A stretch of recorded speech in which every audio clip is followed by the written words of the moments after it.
Buenos días, queridos hermanos, amigos, todos los que nos ven, independientemente de la hora que lo puedan ver. Soy Cristian, Monseñor Cristian Barrios, que soy el obispo anglicano para la Diócesis Misionera de Guatemala.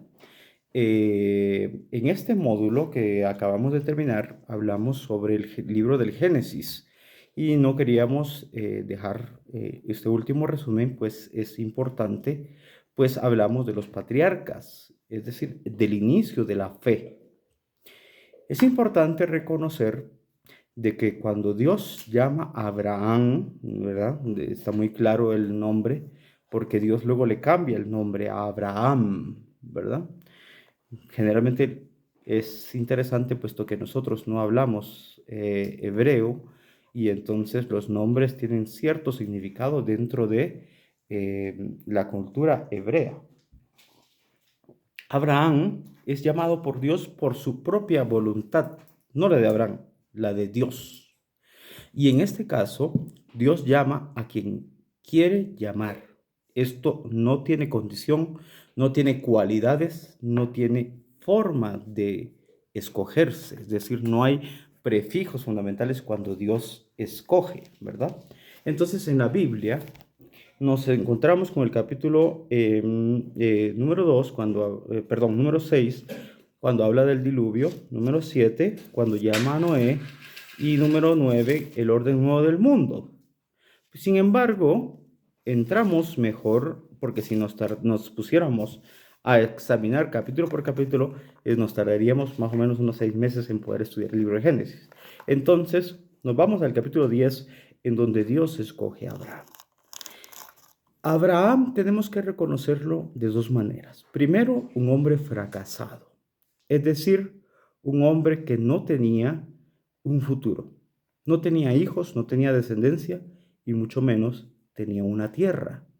Quiere decir que cuando Dios escoge a Abraham, le da la potestad o la facultad de una promesa que se va a cumplir. ¿Cuál? Yo te daré hijos y te daré una descendencia. Esta descendencia hace que nosotros en un futuro, dirá San Pablo, somos hijos de esta promesa. ¿Por qué? Porque a Abraham le es imputada la fe como confianza. Luego veremos que esto es no debido a sus méritos, sino debido a la promesa de Dios. Abraham es escogido y a la vez que es escogido, se le dan facultades que no tiene. Y la primera facultad que tiene Abraham es la obediencia. Muchas personas no sabíamos o no vimos en el curso de que Abraham no era monoteísta. ¿Y por qué no era monoteísta? ¿Por qué? Porque su entorno no tenía a Dios como real, como único, verdadero y, sobre todo, Dios de todas las cosas. Entonces, cuando Abraham es escogido, lo primero que hace es recoger a sus dioses y llevarlos junto con él. Quiere decir que esto es lo que le llamamos en teología es enoteísta, es decir, tiene varios dioses y reconoce que entre todos hay un Dios que es más fuerte. Abraham es el primero de los patriarcas y siendo el primero de los patriarcas, tiene una promesa a cumplir. ¿Cuál? Te daré un hijo, te daré una descendencia. Sin embargo, llega un tiempo en que Abraham deja de escuchar la voz de Dios. Esto es cualidad de las personas escogidas. Dejan de ver, dejan de escuchar, dejan de que Dios sea en algún momento el autor de sus dones. Abraham pasa 25 años sin escuchar la voz de Dios. Es interesante, ¿por qué? Porque primero Dios lo llama, lo escoge y le dice, sal de tu tierra, sal de tu casa, sal de tu parentela y vete a la tierra que yo te mostraré. Y Abraham en este momento no tiene fe, simplemente lo que tiene es obediencia. Y en esa obediencia se va y deja su casa, deja su parentela, deja todo lo que tiene por escuchar una voz. Y en esta voz incluso tiene la posibilidad de ser infiel. ¿Por qué, digamos? ¿Por qué es infiel? Porque llega un momento en que Abraham tiene hambre, tiene necesidades y baja a Egipto. Porque Egipto, distinto a donde él estaba caminando, tenía comida, tenía bebida. Y cuando llegan a Egipto, se da cuenta de que su esposa, Sara, le es atractiva al faraón. ¿Y qué hace Abraham, el padre de la fe? Mentir. Es interesante porque todos lo consideramos como el verdadero y como el, digamos, lo que San Pablo dice, ¿verdad? Es que a él tenía fe. Y resulta que no, lo primero que tiene es obediencia. Y lo segundo que tiene es mentira. Interesante para todos nosotros. ¿Por qué? Porque no es algo que yo les esté diciendo, es algo que encontramos en el texto sagrado, ¿verdad? Entonces Abraham baja a Egipto y en Egipto pues tiene que entregar a su mujer al faraón, pero luego se da cuenta que está en un gran problema. ¿Por qué? Porque el faraón descubre que su hermana no es su hermana, sino su mujer. Independientemente de cómo termina el capítulo o cómo se desenlaza esta situación, Abraham pues gracias a Dios sale libre de esto. Y luego de que regresa al camino que tiene que recorrer, pues Dios cumple su promesa y le da su hijo. Es interesante puesto que no, tenemos que reconocer varias cosas. Lo primero, Abraham tiene que ser obediente. Lo segundo, Abraham tiene que dejar sus raíces. Y lo tercero, cuando Dios lo llama, le dice, sé tú una bendición. Vamos a encontrar que distintos tipos de Biblia, distintos tipos de traducción, no van a traducir esto, pero en el original del hebreo dice, sé tú una bendición. Y esto vamos a darnos cuenta poco a poco que vayamos analizando los textos de los demás capítulos, Éxodo, libros históricos, libros proféticos. Vamos a ver que el pueblo de Israel pierde en esencia esta orden de Dios. Sé tú una bendición. Es decir, para los demás pueblos, tú tienes que ser bendito y tienes que bendecir a los demás. Entonces, vemos que Abraham termina heredando un hijo.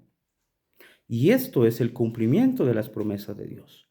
Dios le dice, mira, Abraham, cuando se le vuelve a aparecer después de muchos años, y le dice, mira al cielo, así como son las estrellas, pero no solamente las estrellas. ¿Por qué? Porque en el cielo estaba la luna, y la luna era la diosa de la fertilidad. Entonces, lejos de cumplir la diosa de la fertilidad, Dios le está diciendo, ahora en adelante yo soy tu Dios. Yo soy quien cumple la misión. Yo soy quien hace realidad tu herencia.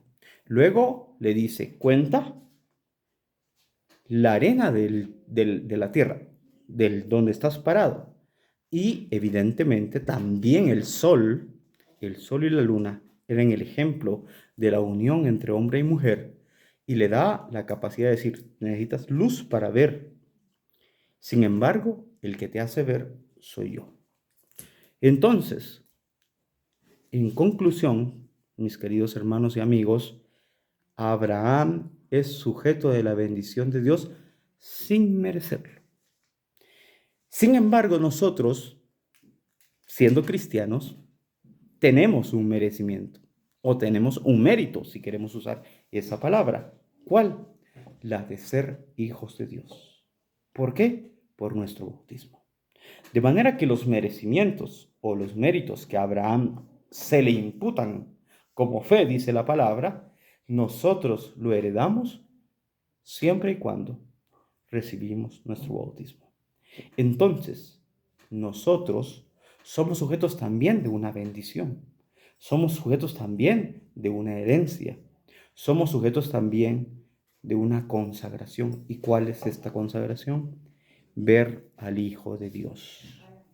Y este Hijo de Dios, nosotros lo vamos a ver ahora que se presenta la Navidad, como aquel que se despoja incluso de su propia ropa para que nosotros lo podamos conocer en su inmensidad pequeñita, en su inmensidad libre de prefijos, pero en su inmensidad grandísima de que nosotros nos convertimos en hijos de Dios.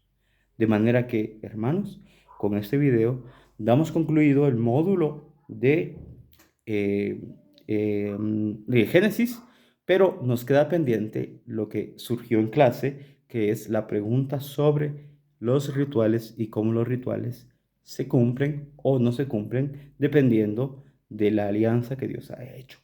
Les doy un anticipo. ¿Por qué vamos a hablar de rituales? ¿Por qué?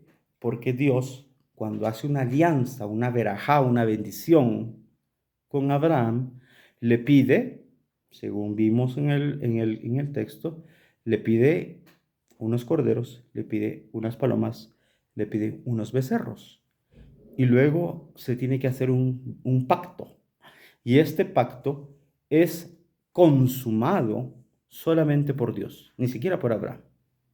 No cumple Abraham con el pacto que tenía que ser entre dos personas. Para hacer un pacto tienen que haber dos personas, tienen que unirse dos personas, tienen que estar de acuerdo dos personas. En este caso es Dios quien realiza el pacto. Y entonces en el próximo video hablaremos un poco de los pactos que se realizan con Dios. Dios los bendiga, mucho gusto de saludarlos.